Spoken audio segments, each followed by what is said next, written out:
All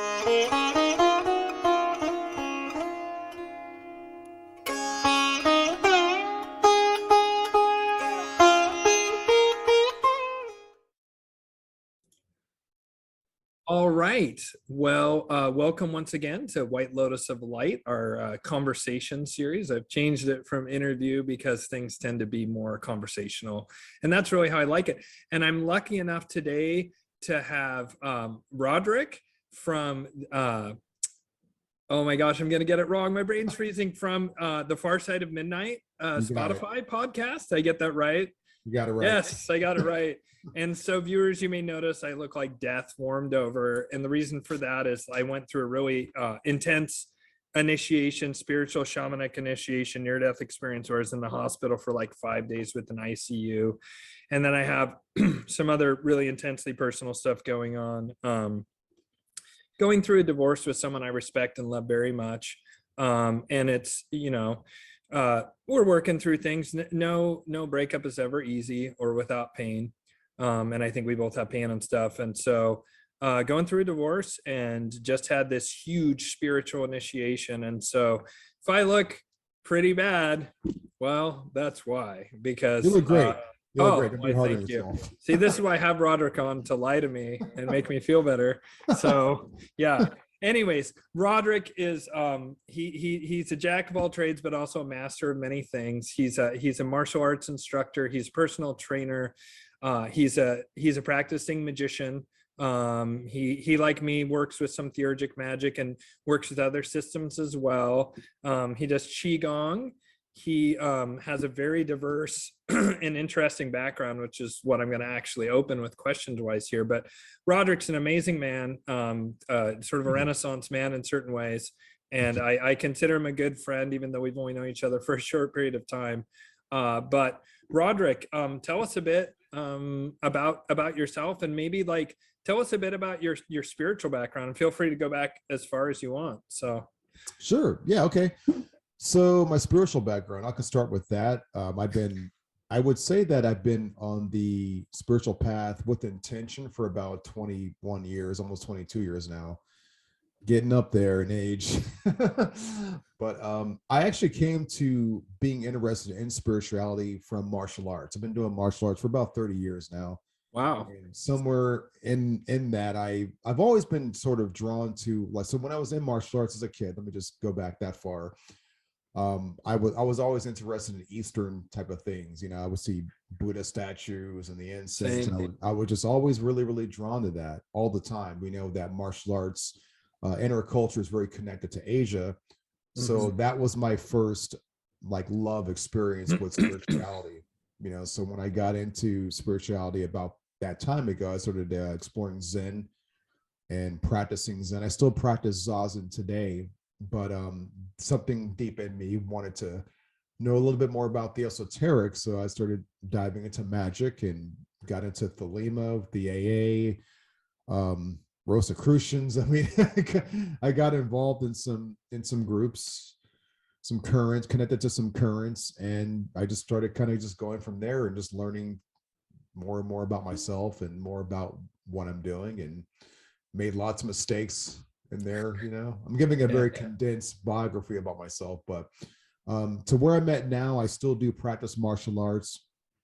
I incorporate it with physical, mind, body, personal training, and doing classes like that. And yeah, I still in it, still in the game after all these years. That's awesome, man. So well, you mentioned a lot of different sort of currents and streams there. So when I was a kid, I remember I saw a Buddha statue that my dad had that he had put in the backyard that was kind of overgrown, and I thought I had like Indiana Jones found this ancient relic, right? And then I told my dad I'd found a statue, and he was like, "Oh yeah, that Buddha statue I put out there a long time ago before you were born, and it's like overgrown now." And he was like, "I really should, tend to that better." And then I said, "Oh, a Buddha statue? What does that mean?" And he was like, "Oh, well, that man's called the Buddha, but his name was Siddhartha Gautama, blah blah." And I'm like, "Oh, who is he?" And he was like, "Well, he's kind of like Jesus, but the thing is that he discovered a path to enlightenment." And I said, "What's enlightenment?" And my dad explained it to me, and but my little kid brain had this thought of like moving up through a misty, cloudy mountain, and then at the top there was like a lamp there, because I think it was partially because we also had a big lamp that my dad had put back there that was made of similar like copper or bronze or something. But I had this very vivid imagery around enlightenment, which is funny because enlightenment's couldn't be less about the material. And so you said you were attracted to Eastern stuff. Did you study then some Eastern philosophy or mysticism rather, like Buddhism or Taoism? I got into it like right away. So I started went to my local library when I was a teenager. I think it was about really about 14 or so. Read everything I could read about Buddhism and Taoism and Confucianism, and I didn't really quite get the Confucianism stuff back then, at least. And then when I got like I would say like my early 20s, I just started to get into hanging out at Zendos and did a little bit of traveling and went to Asia. Oh, where did you go? China. Wow, man, I wish I'd gone to China back in the day. Like 20 years ago or more would have been dope. Oh, it was a different world, man. Like it just great place, really, really old, very, very old history and everything. But so I did Chan Buddhism, which is really the predecessor of Zen, but I did end up. You found someone who practiced Qian Buddhism in China? You're kidding. I thought they were wiped out. Chan Buddhism is still practiced in certain parts of China. Really? I thought it had been wiped out or went extinct. No, people still practice it actually there. It seems like people still practice Taoism and Buddhism in China still this very day. Like there's monasteries in China still that haven't been torn down. It is really true. Yeah, really, yeah. Wow. It is true that that Mao did destroy a lot of the history. It's very, very true that he did. But if you go to the central western provinces, really like all over China, but in central western province, in the Sichuan province in Chengdu and Chongqing, China, which is closer to Tibet, they have several temples there, like Chan Buddhist temples. They even have a couple of Vajrayana Buddhist temples as well. And then if you go to southeast China, like in the Fujian province, when you're getting closer to Guangdong and Hong Kong and those areas, because it's so close to Taiwan, there's Buddhism practice there as well. I mean, I would say that people don't. Has some of that been wiped out since you were there? Like, no, or repressed? It's still going on. I mean, I'm sure it's closely monitored, more than likely, because it is religion that we're talking about. So I'm sure it's closely monitored, but it's people still practice it. There's still some devotees. Yeah, it's just not like widespread. Yeah, it's not as widespread. People mostly, I mean, the everyday Chinese doesn't think about, unfortunately, they don't really think about spirituality like that. But some people do and want to, they want to pursue it, and they still have access to temples. There's still the the Udong temples in the north for Taoism. That's still there. The White Cloud Temple. So there's still some lineages there. I would say that the most mystical lineages are probably close to dying off, and some stuff has moved out of it. Like Taiwan, because Taiwan is not China, right? I would say there's a bigger Chan movement there than on mainland China, but it's still alive. It's definitely still alive. Yeah, I'm definitely aware of that. Taiwan has a lot. I kind of thought Taiwan was maybe the last repository of like Chinese mysticism, because I thought it had been eradicated, I guess erroneously. I had read someplace that Qian died out centuries ago. I guess not. That's awesome. I mean, that's amazing. Viewers, you may not know this, but Qian Buddhism, they trace their lineage. This is what their story is. And it has a ring of truth to me. Siddhartha Gautama, the Buddha, came forward one day to give, normally he would give his speeches, his teachings, his pointers towards enlightenment. And this day he came forward and he held aloft a lotus flower and he didn't say anything.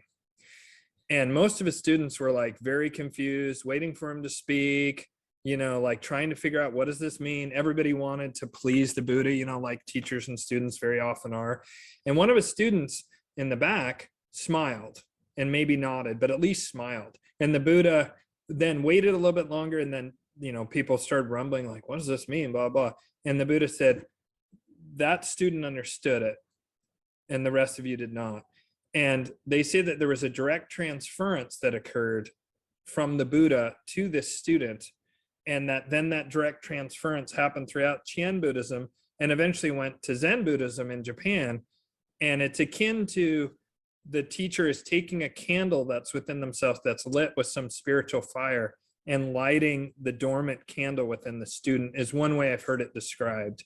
I just think it's such a neat and powerful story. You know, there's a lot of theories about what did that lotus mean, like it's born in the muck and it has to push up through the muck, and then when it hits the surface after pushing through the muck and the darkness, then it flowers and opens up, and that's a metaphor for enlightenment. And that may be what he meant, but you know, like I suspect it was something that's probably non-verbal that you can't really describe with words, much like enlightenment. Which the essence of those teachings are beyond words, because what we're trying to discover in that practice is beyond words.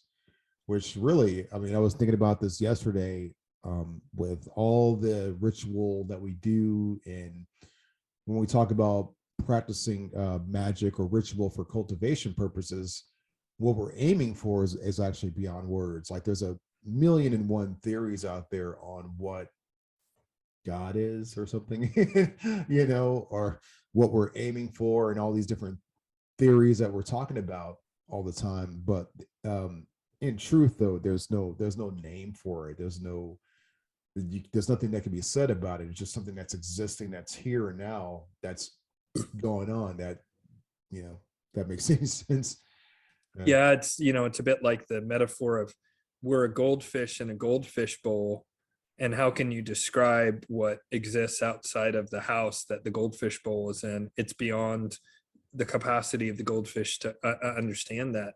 And when you're talking about the totality of everything and also nothing, you cannot conceive of it with the human mind. You have to actually find within yourself a way to step beyond the human limitations and tap into sort of like what the Hindus called the Atman or Godhead, that direct connection to source that is within and permeates everything, and also is paradoxically like nothingness. I mean, it's literally everything and nothing at the same time, and beyond those two, which are limiting, because anytime you put a label on something using language, it's limited, and this thing is limitless, and it's even somehow more than that, and less than that too. I mean, it really is. It's like it's paradox and enigma, and like it cannot be conceived of in words, this thing. Yeah, I mean, I studied Advaita Vedanta for quite a while, non-dualism to specific teaching within one of the Hindu currents. And I still believe that it's one of the purest, most amazing transmissions of how to get to this thing that me and Rodrick are clumsily pointing to, because you can't, like, even the great masters, they can't describe it with words either. And they would always say, no, don't look at the hand, look at the moon that I'm pointing to. Mm-hmm. You know, trying to, you know, they're trying to describe something, and they're just trying to nudge you until eventually you have that breakthrough, because you can't speak of it. Even those who've experienced it can't speak of it. I mean, words are very tricky, because in one sense, the word is what leads you to making an action, to making you turn your head towards something, you know, in one sense.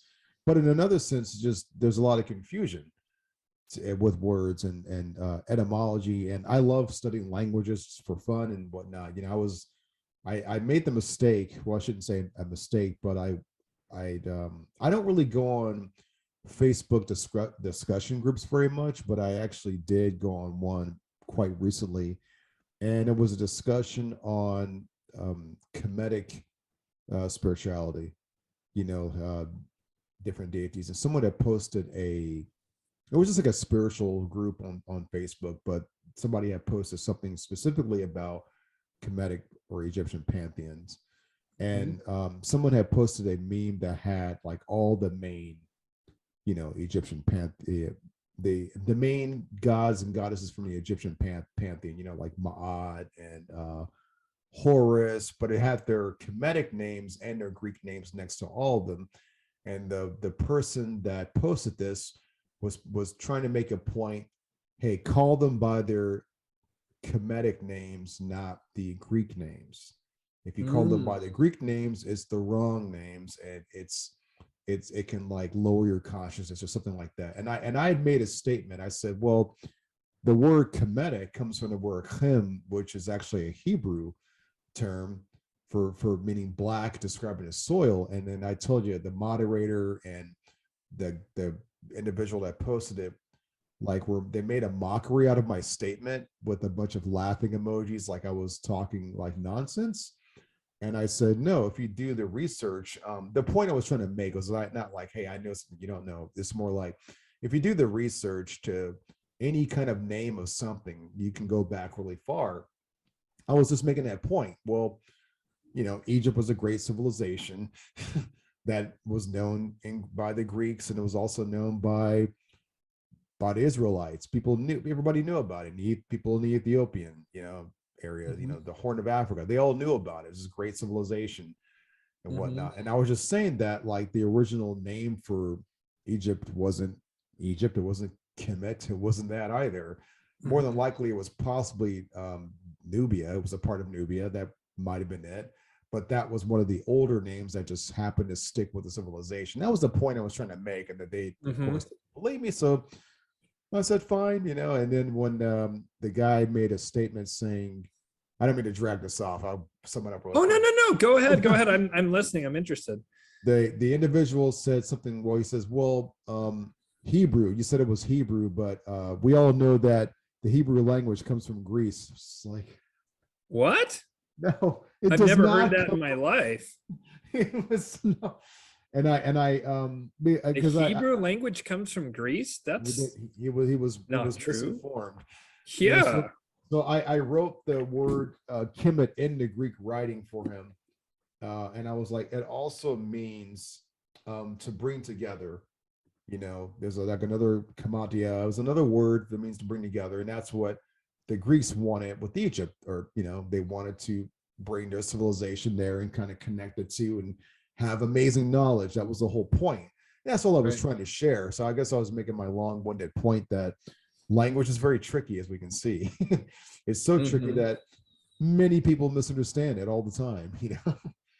Yeah, absolutely. Especially during Mercury retrograde, which we're in right now. So like Mercury retrograde plus Venus retrograde, have fun talking to your exes about emotionally charged nonsense. I had an ex of mine, not Nora, but another ex of mine, like, came at me, bro, like hardcore. I had made the mistake of not really thinking, like reaching out to her and trying to offer a peace thing. And I may still yet let her finish her processing with me and listen to her, because I think it's worthwhile to hear what she has to say. But nonetheless, a lot of aggression, a lot of her misunderstanding things that I had said to her. And so, language, tricky, super tricky. We think that it's like so like precise and whatever. And it's like, even when Mercury is like in forward motion, someone extremely well, you both have mastery of the language you speak, there's still so much room for misinterpretation, because both of these people learn the words to mean this thing, which is a symbolic representation of either a physical object, which is probably the easiest and most concrete of them. But the minute that you start to move into thoughts or emotions or spiritual, especially, you're getting further and further like abstractions of something that is formless. Like, we all think that we know what sadness is, but I guarantee pretty much experience sadness differently. I'm not even certain that we see colors the same way. I've wondered about that a lot. And like, my son is partially colorblind, and so he definitely experiences colors differently from me. Just my brother is colorblind as well. Huh? My younger brother is colorblind as well, and I just learned of this maybe 10 years ago. Yeah. He never told it's strange. us. Like, he also seems to not be able to see in the dark, like almost at all, whereas I can see in the dark quite well. And so, like, all that kind of stuff is like, it's hard to tell, because, like, I guess better put, like, you know, he and I would play a video game and there would be like a dark nighttime setting and I could see fairly well. And I think maybe because he can't differentiate colors, it looks like, oh, like just a black screen to him, I think, or something. But anyways, the reason I bring that up is it's a metaphor for, we all live, we think, you know, and because of science and whatever and media, really, we have this belief that's highly irrational that we all live in the subjective universe. No, the only people who arguably live in the objective universe are fully enlightened people, of which that's exceedingly rare. Everybody else lives in subjective slices and interpretations of the universe through the lens of their mind and conditioning, just fucking straight up. And if you ever doubt that, you really need to talk to more people about more things. And eventually you'll come into a thing to where you both look at the same object or the same event and you come away with diametrically opposed viewpoints on that. Yeah. And that doesn't mean that one of you is right and one of you is wrong. It's literally a matter of perspective based on conditioning and language and upbringing and emotional state at the time and all kinds of, I mean, there's innumerable factors. And I think it's actually a huge disservice to humanity, this belief in that there's objective stuff and that we should all strive for that, simply because it's almost an impossible goal. And when someone goes, this is the objective truth, they're laying claim to final truth when I can pretty much guarantee it's not true. The reason being is that in order to have objective truth, you would need to be omniscient. You would need to know everything to have all information, and nobody has fucking even close to 0.00000, you know, repeat 1,000 times 1% of the information of the universe, probably, you know, times a billion decimal places, right? Like, we don't even know how big the universe is. And people don't even know what the fuck's going on in their country with perfection. Not even the head of, you know, some intelligence agency, the most powerful rich guy. They don't know. They don't know that, like, people don't know about this conversation you and I are having, just as a singular example, until this goes up on YouTube. Like, right now, just you and I know, and if some spy agency is recording this, I doubt anybody's actively monitoring it. So therefore, there's a gap in the knowledge right fucking there. Yeah, you know? yeah. I mean, I totally agree. I mean, consciousness, if you want to go with that term, it's as much of an as an experience as anything. You know, something that must be experienced. I mean, like words, and I don't know. I mean, I guess what I'm saying, I mean, I totally agree with you on that, though. It's just, but we, you know, a lot of times we just get so caught up, not like we, but people in general, you know, they get so caught up into theories. And I love reading and researching a lot, and I love it. It's one of my joys in life.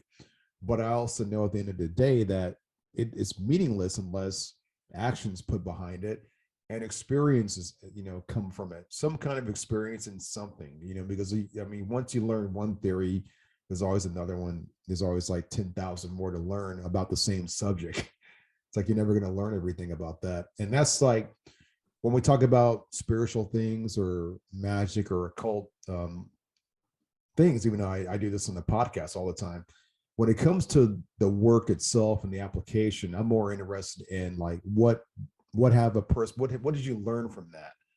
You know, like I get people all the time, they're always telling me like, oh no, you know, you're wrong when you say that this language comes from here and this is this and this, and you know, you guys just talked about this and this is the truth. And it's like, yeah, but have you experienced that? Have you learned something in that's changed your life? You know, or are you just like another armchair scholar, spiritual person? Like, what are you, you know? I don't know. That's I agree with you 100%. I value, and I think we totally have said to one another before this, I value personal gnosis, you know, downloads, information, whatever, spiritual. I mean, basically like experience, right? Whether it's the experience of getting information or an energetic experience or a visceral experience or an emotional experience, you know, or like a mystical experience, whatever it is. I value someone's personal experience or gnosis, right? Knowing, direct knowledge from direct experience, so much more than someone's like really complicated intellectual theorizing about someone else's gnosis. You know, like If you, Rodrick, come to me and you go, look, Ian, I heard what you said about your personal gnosis. It's dead wrong. Now, if you're saying it's dead wrong because you read something where someone once said, who was talking about Aleister Crowley's works, that they said that their belief of the interpretation of what Aleister Crowley had said is X, Y, and Z, and they're considered an expert in the field and you're citing them, I don't give a shit. If you come to me and you say, I had a directly opposite experience, I talked to Archangel Michael and he said the exact opposite of what you said, you're wrong. My experience went like this. Archangel Michael came to me with a fiery sword and I felt this overwhelming presence and he spoke to me in a thunderous voice and he said da da da da da da da, which is exactly the opposite of what you just said.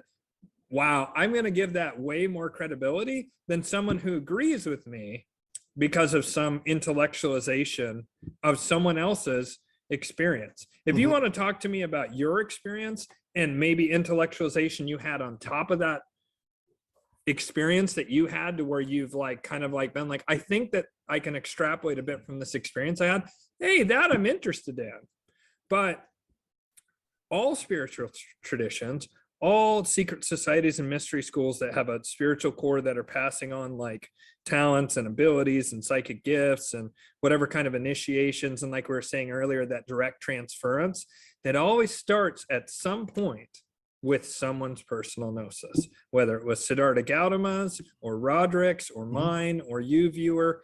That personal gnosis is invaluable. And it goes back to that thing I said earlier. We're all experiencing the universe in a subjective manner. If you don't think you are, you're fucking wrong. I'm sorry, but that's the one thing I can say like pretty definitively that you're wrong about. Unless you, viewer, are full-blown enlightened, and then you won't care that I said that. You'll be like, oh, Ian said some words. Great. I'm experiencing that. I'm allowing the proof of subjectivity in their universe is just everywhere. I mean, people can turn on the news and it's right there. This side saying this side saying that, and then there's a spectrum in between the sides. Yeah, and people who are completely off that spectrum and whatever else, Yeah.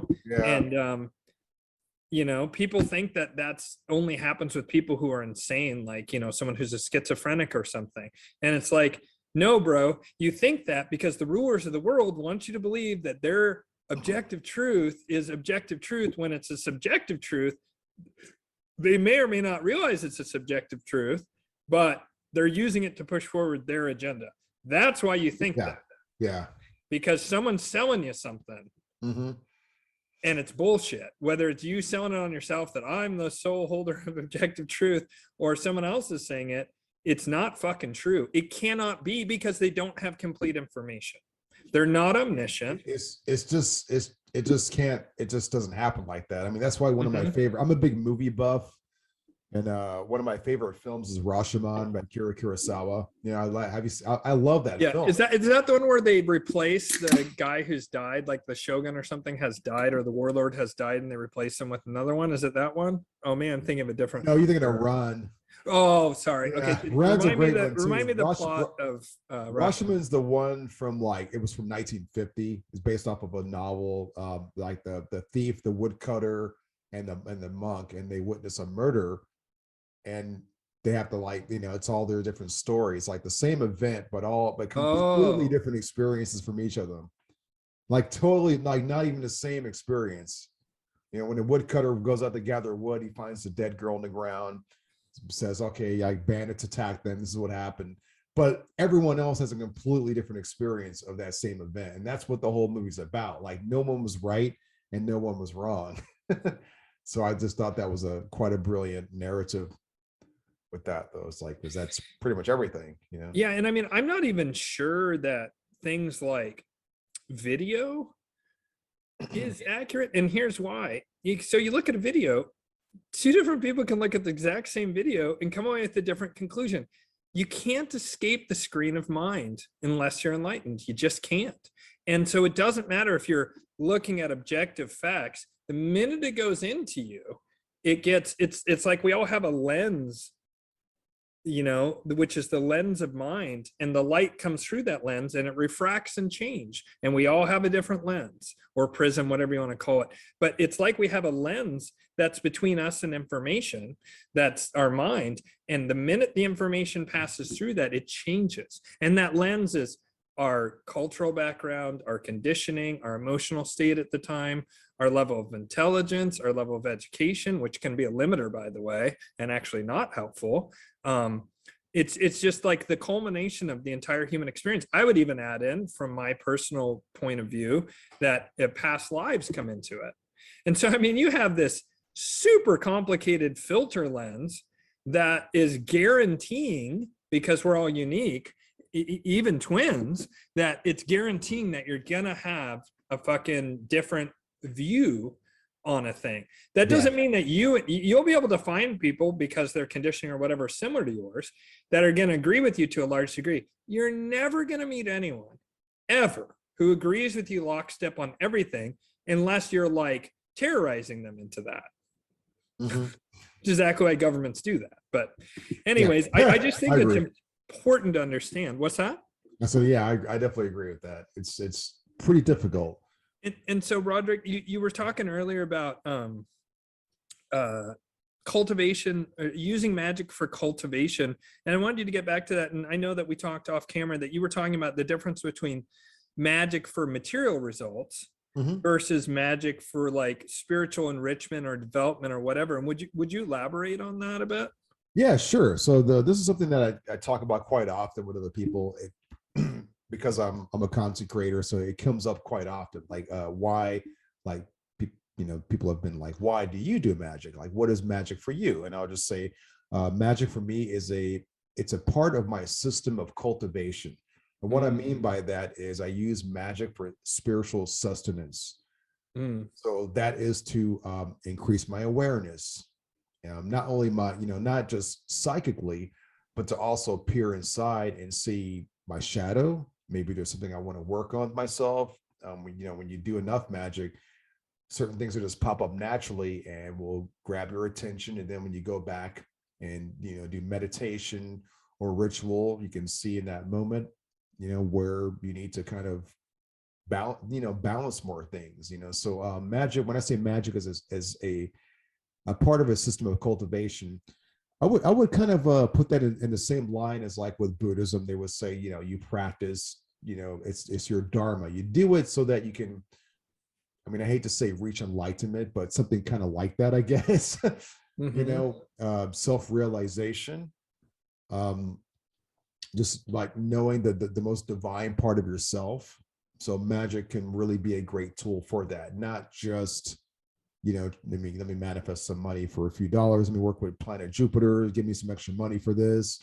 And there's nothing wrong with that. I'm totally not against that at all. And I do it from time to time, but it's not nearly as common as magic for spiritual sustenance. So that's what I mean when I say that. Spiritual sustenance. That's interesting. Like it keeps you going spiritually, or do you mean like that you're using it to develop yourself spiritually, or perhaps both? But what do you mean by sustenance? Can you tell me more about what you mean by that?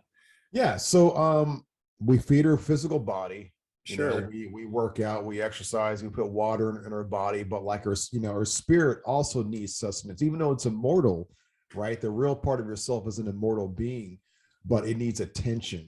It needs attention that's like not just, we can feed it attention, I guess, lack of a better term, spiritual attention. That's why we do ritual. That's why we have our temple space. That's why we have our sacred space. So the act of doing ritual is, taking some kind of time, sacrificing some kind of time out of your day that you could be watching Netflix, sacrificing some kind of time that you could be doing something, quote, fun, right, all the time, and just putting it toward your spirit, engaging that, building that up, so that you can unify it more. So spiritual sustenance is basically just a way for me to grow that within this particular body and within this particular lifetime in the here and now. So that's what I mean when I say that. That's fantastic. That's well said. And I think that is probably the most noble use of magic, actually. And I do use magic for those kind of things. And I have been a bit off haven't been doing nearly as much magic since I got out of the hospital as I was before, and I definitely am noticing a lack from that. I actually plan to start doing more Theurgic Magick this Thursday. It's just Thursday is really good for certain angelic magic practices. But I wanted to ask you, if I can recall, because it was, I think, a good question. Damn it. You were talking about magic for spiritual sustenance. Oh, darn it. I had a good one. It'll come to me. In the meantime, we also talked offline about, so there's interchangeable words, and one word sounds like demon, but it's actually not. And it's this term, the personal daemon. And some people conceive of that same being, and daemon does not mean, or nor is it related to demons. It has a different etymology. It sounds similar to the especially English speaking ear, but daemon, like if you look, you'll see mailer daemon returned your email when you sent it to the wrong address. Oh yeah. So some programmer knew Yeah. about this esoteric in the early days of email and so forth, and created that term, the mailer daemon. But it's sometimes called the holy guardian angel, like Robert Anton Wilson referred to it as that. And so would you tell us more? You said you wanted to talk a bit about the personal daemon or holy guardian angel, which they're actually interchangeable terms. Can you first define the term personal daemon? Yeah, I'll do my best. Okay. Yeah, I got into that conversation with you because that's a pretty big part of my ritual work, is working with my personal daemon. So for those of you who may not know what that is, and it's a Greek word, daemon, for spirit, or like a divine being or divine spirit. And in Greece there was two kinds of daemons going on. There was a kakodaemon, which would be more of like the shadow kind of. It could be in some way sinister, but it's not to be confused with demon or evil, but more of like the shadow kind of being. And then the eodaemon, which is more of like a like the higher kind of angelic like being. So What was that term again? So cacodemon is the more shadow side. And yeah, what's the other one? eodaemon and Uh-huh. kakodaemon. Uh-huh. Yeah, so those are the two. But you're asking like, what is the holy guardian angel? Well, the holy guardian angel is a concept that it's a pretty old concept. It does go back to Mesopotamian era. I recommend a book by Friedrich Ark called The Holy Daemon. It's a very, very good reading. The bulk of the book is really nothing but etymology and history. And then like the last part of the book just the author discusses how he's, made knowledge and conversation with his. So, and I guess in today's terminology with a lot of the new age, popularity kind of going around, like one's holy daemon or holy guardian angel will be likened to someone's higher self, although it's not limited to that. So just think of it like that part of yourself that knows you're a spiritual eternal being, and that's your holy daemon. It could be that still small voice in you that encourages you to do more of like higher noble pursuits alone. So think about like with any personality, you can even think about a person that's like living in a gutter and doing drugs or selling drugs or doing something that we consider less noble or bad, right? But they do like a good work of some sort. Like what is it that's inspiring them to do that? Or if they listen to that still voice, what is it that's encouraging them to become spiritual or for spiritual pursuits? It's the daemon, it's the holy guardian angel. Now it's not the same thing as an angel that we think of it in the Bible, nor is a daemon the same thing we think of a demon as in the Bible, because a demon was just a misused word, like everything sort of like once Christianity took a foot in the world and began to spread, one of the disadvantages was the use of language, and it began to sort of separate a lot of the different spirits. So we have like good spirits and we have bad spirits, but before that we just had spirits, and what was good and bad just depended on what part of the world you lived in, what tribe or culture you lived in. That's just like a part of it though. But so we adopted the words demon in Latin for like a devil or something kind of lower or kind of negative, but daemon is just means spirit. So your holy guardian angel, going back to that, your holy guardian angel will be that still small voice in you, that higher part of yourself, that part of yourself that when you say a prayer, if you pray to God or whoever, you know, what connects the prayer to the spirits is your daemon or your holy guardian angel. Or go So ahead. can I ask this? This sounds a little bit like the Hindu concept of the Atman or Godhead, or in modern, and I really don't even want to give much credit to this, but modern New Age stuff, they would say your higher self. Are those terms interchangeable, even if daemon is more proper and older, or well, maybe not older than Atman, but older certainly than the New Age concept of higher self? But is it similar? Like, I just am trying to tease that out here. Oh yeah, sure. So the higher self, it is correct to say that the holy guardian angel or the holy daemon is the higher self. It is very true. So when a new age person says, you know, I'm seeking, you know, knowledge of my higher self, I'm going to ask my higher self, I'm operating from my higher self, and I do this, they are correct. However, they don't have the full picture of it, because in order to get in touch with the daemon or the higher self, it's not just simply, you don't do it by just sitting there and just focusing on it and then bam, you got it like that. I mean, you're definitely going to communicate with it, and it does communicate with you quite often, but it does take some work for that. And also the span of the higher self is a lot deeper than just, or the span of the holy daemon or holy guardian angel is a lot deeper. It's like that. I would say that when someone says higher self, it's a little bit more of a superficial way of explaining it. You know?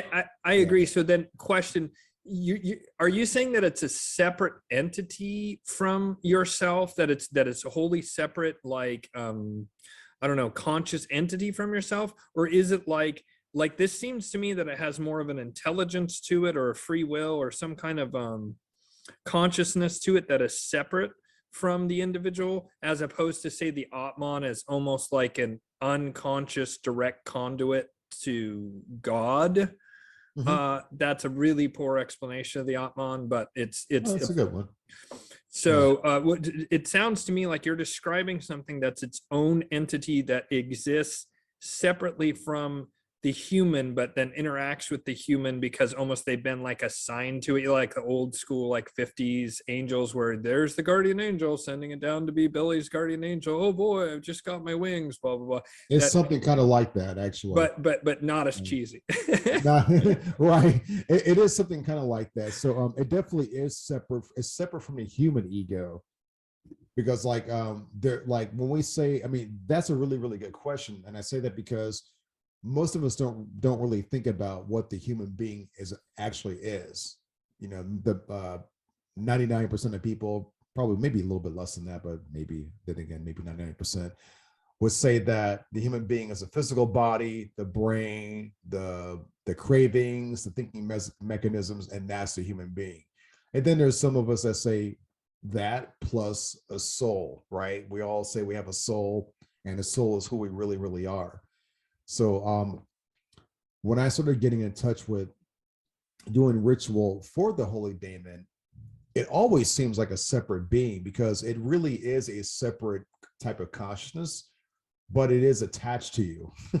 So it gets kind of paradoxical. So the more you work with, the more it's like, the more it's here. So I would just say, try to conceive of, I tell people this all the time, try to think of the holy daemon or the holy guardian angel as something that's been guiding you your whole life. And then when you work with it, go back even before that. It's the type of intelligence that has guided you even before that, before this life. It's been there before that. Oh, that's interesting. Yeah. Another metaphor that's really ham-fisted and shitty is this sounds a little bit like Jiminy Cricket, and perhaps Jiminy Cricket is actually based I actually on like that one. because Jiminy Cricket, you know, existed actually before Pinocchio was given the breath of life by the fairy. Right. And then Jiminy Cricket acts as a guide, especially a moral or ethical guide that urges Pinocchio in a specific direction. Then Pinocchio ignores him repeatedly. And every time he ignores him, he learns harsh lessons. And he's kind of just like always there in the background, a bit annoying, perhaps. You want to slap Jiminy Cricket at times, but I wonder if when, Pinocchio, I believe is not I'm almost positive it's like a Russian or Slavic fairy tale, folk tale that then got harvested by Disney's harvesting of various folklore and whatnot. And people have mixed feelings about Disney. I don't really give a shit. Like there's a lot of interesting stuff in early Disney, especially Fantasia, and I think a lot of the stuff where he drew heavily on folklore, I think is worth a second look, but you have to realize it's been Disneyified. I just am trying to I think I have it now, but I'm trying to just add some more metaphors, because I find a lot of times if you explain things I like the Jiminy Cricket metaphor, actually. It's pretty good. That's Jiminy Cricket without maybe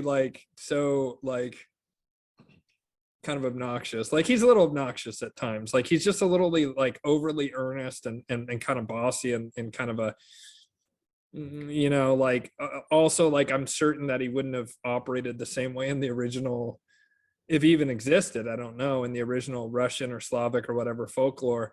He would have been a lot more no, you got to kick that guy's ass and take a swig of vodka first, so help clear your mind. And I'm just kidding, but you know what I mean? It would have been a little more hardcore and a little less very Christian-y, which it really is in that movie, which there's nothing wrong with Christian ethics and morals. I think it's advanced. Some people want to say that it's slave mentality, and I think that there's value even if the Council of Nicaea designed things in a specific way to disempower people in a certain way.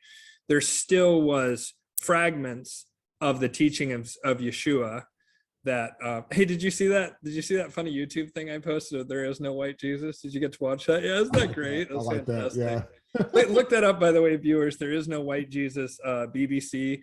It's fucking hilarious. This white guy is praying and he's like, oh Jesus, I don't know who else to turn to. And then Jesus appears and he looks much like Rodrick with dreads. He's an African and Near East Arabic mix, which of course Jesus very likely looked exactly like that. And the guy goes, who are you? And he's like, I'm Jesus. And the guy goes, but shouldn't you look a little bit more like that? And he points over and there's a super white, blonde hair, blue-eyed Jesus on the wall.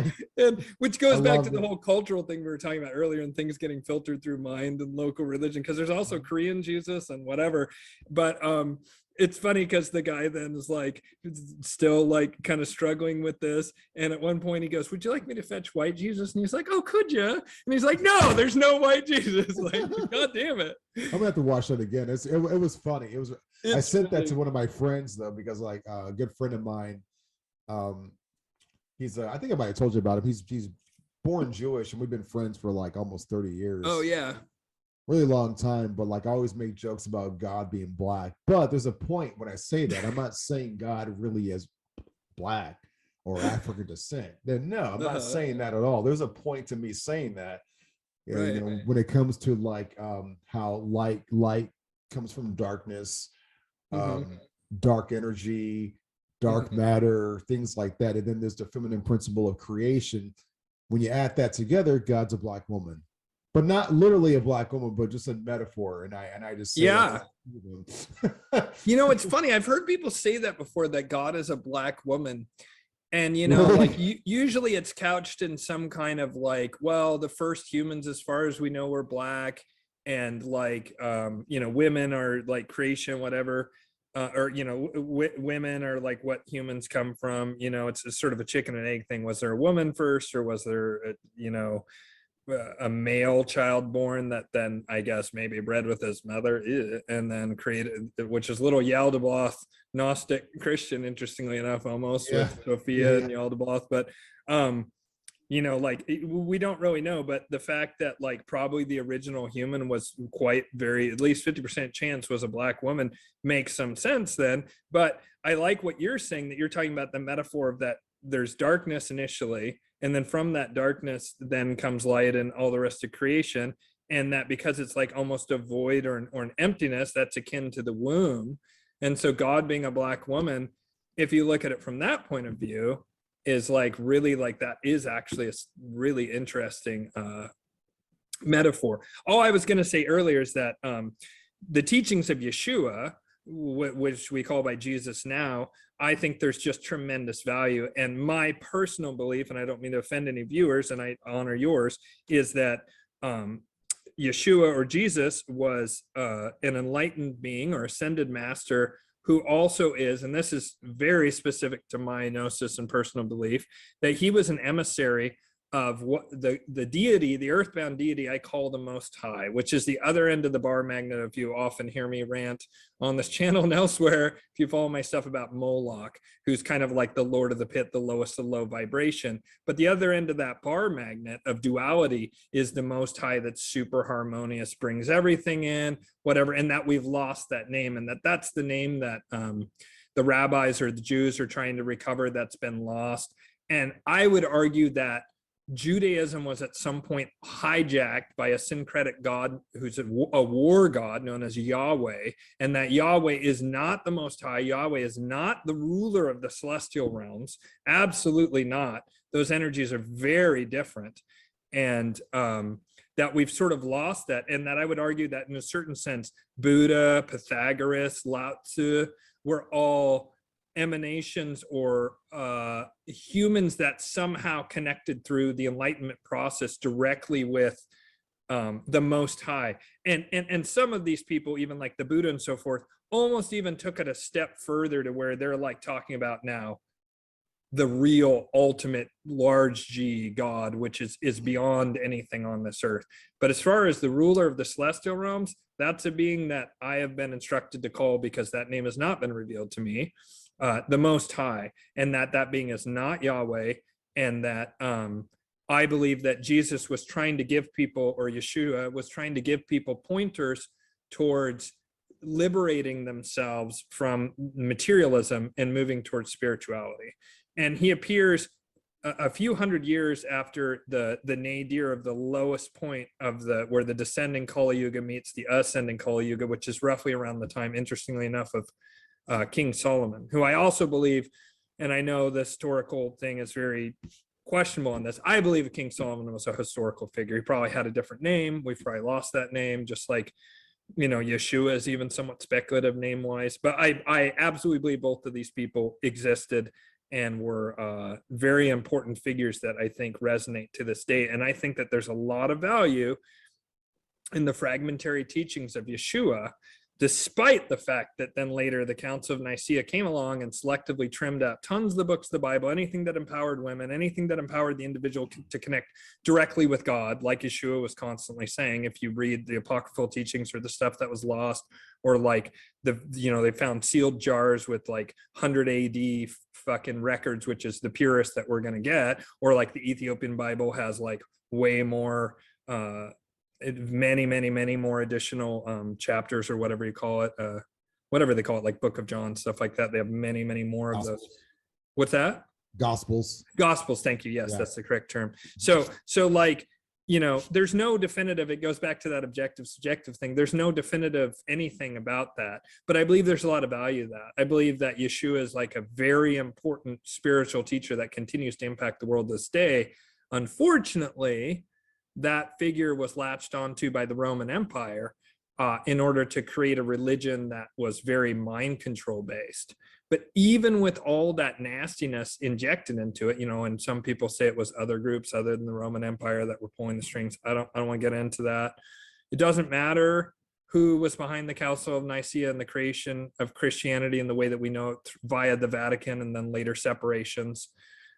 The point is that even if there's a lot of negative, and I will totally admit there's still positive to be gleaned from it. And I feel this way about basically every major religion. What I have problems with is not religion. I realized over time it's dogma. It's the unquestioning, I hold the sole objective truth, which a lot of modern dead materialist atheists are so fucking sure that they hold that truth, and they're now pushing agendas worldwide, that group, that are very nasty, just like Islam pushed nasty agendas, Hinduism, Christianity, Judaism. You know, there's even been weirdly Buddhist sects that have done really nasty things. You know, there's various groups in the Americas. You know, I'm not a fan of the Aztecs, you know, and I think that was some of their stuff overstayed by the Spanish, possibly, but they found more than enough archaeological evidence to show that there was mass sacrifice on those pyramids, that I feel pretty clear that, like, you know, everywhere in the world during the Kali Yugas, just things are very fraught because of the nature of Kali Yuga.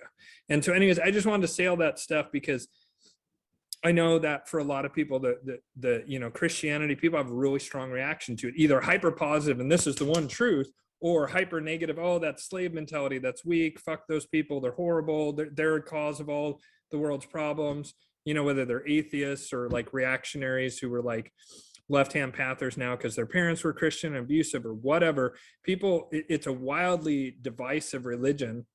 Actually, I would argue all three of the Abrahamic faiths are. And I believe the reason that that happens is because the Abrahamic faiths have had really powerful sects at various different times who were hyper dogmatic and would convert by the sword, you know, or throw babies from the walls of cities and commit genocide, conquest in the name of, you know, and like, for whatever reason, those religions happen to plug into civilizational structures that were extremely like conquest oriented. Well, those religions, the Abrahamic ones that you were speaking of, they've had the most, the strongest institutions and the most influence. Think about how far they traveled in the world and who they got to convert. You know, Buddhism Buddhism was like spreading for a while, right? We know like 300 years after Sakyamuni's passing, it spread down to Sri Lanka and Southeast Asia. But then the Aryan sort of Brahmin Catholics just like said, no, we're not going to wipe out like what we have. You know, we're going to make this more of a state religion, and it just like pretty much kicked all of Buddhism. The who? Wait, say it again. That part. The Brahmin. Brahmin Catholics. They weren't like Catholics, but that was like another term. Brahmin Catholics. The Brahmins, yeah, they weren't Roman Catholics like Catholicism, but they were universal Brahmins at that point. You know, because they came from. Do you mean in India? Do you mean like the Brahmin caste in India? Yeah. Okay. Yeah. They basically were losing to Buddhism for a while, and they just kicked out most Buddhists, and it became like a minority religion for hundreds of years in India. In India, yeah, I'm just using that as an example of when we're talking about strong institutions. You know, right. Christianity and Islam had the strongest institutions, I think, out of any religion, right. More so than Judaism, more so than anyone, because of like, you know, he's talking about. I've had this on a podcast episode, and I'm going to have Ife West back on to go a little bit deeper with it, but we were discussing. I believe he's from Central Africa or West somewhere. Maybe no, he's from West Africa. Sorry, but anyway, we're talking about how the pagan roots of Africa, how Africa has polytheistic, pagan style roots, worshiping the sun, the earth, ancestors, orishas, all kinds of spirits in between. It got wiped out because of Islam and then later Christianity.